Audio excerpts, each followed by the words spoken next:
ჯაბას დაბადებისას მეტ და შეშინებულმა წამოიყვირა. ღმერთო, ეს რა ხდება? ბავშვს 6 თითი აქვს. როდესაც მე ჩერნოვეცკის ფონდის კორესპონდენტი ოზურგეთში, ჯაბას შორეულ სოფელში გავეშურე, დანახვისთანავე ბავშვმა მკითხა: „დეიდა, შენი ხელები მაჩვენე, შენც 6 თითი გაქვს?“ და ამ დროს ბავშვის სევდიან თვალებში დავინახე სურვილი იმის, რომ ერთი ადამიანი მაინც ენახა ისეთი, რომელსაც მასავით 6 თითი ექნებოდა. ბიჭუნას იმედი გავუცრუე, გული მეტკინა, მაგრამ ჯაბას უფრო მეტად წკიოდა პაწაწინა გული და ამას მის თვალებში ვხედავდი. ბავშვის ტანჯვა ამით არ სრულდება. მუცელზე თიაქარი აქვს და საშინელი ტკივილების ტანჯავს. ერთადერთი გამოსავალი ოპერაციაა, მაგრამ რაქნას ღარიბმა დედამ არჩევანი როგორ გააკეთოს შვილებს შორის.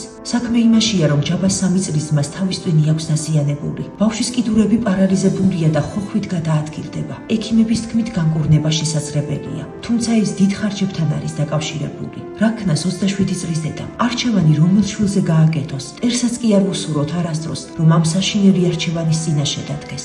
თავადაც მშიერმა ბავშვმა პურის უკანასკნელი ლუკმა მშიერი ლეკვისთვის არ დაინანა. გულდამძიმებულმა დავტოვე ოზურგეთის სოფელი მერია. მოვდიოდი და გზაში 5 წლის ჯაბას თვალები არ გამომდიოდა გონებიდან. ერთი კითხვა მოსვენებას არ მაძლევს. ბავშვს რომ იმედი გავუცრუოთ, მერე რა მოხდება?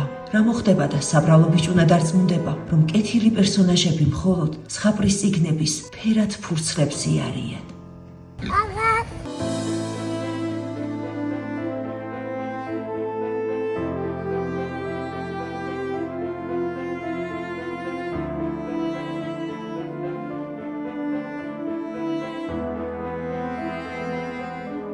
გადარიცხეთ ნებისმიერი თანხა ჩერნოვეცკის ფონდის ოფიციალური საიტის მეშვეობით.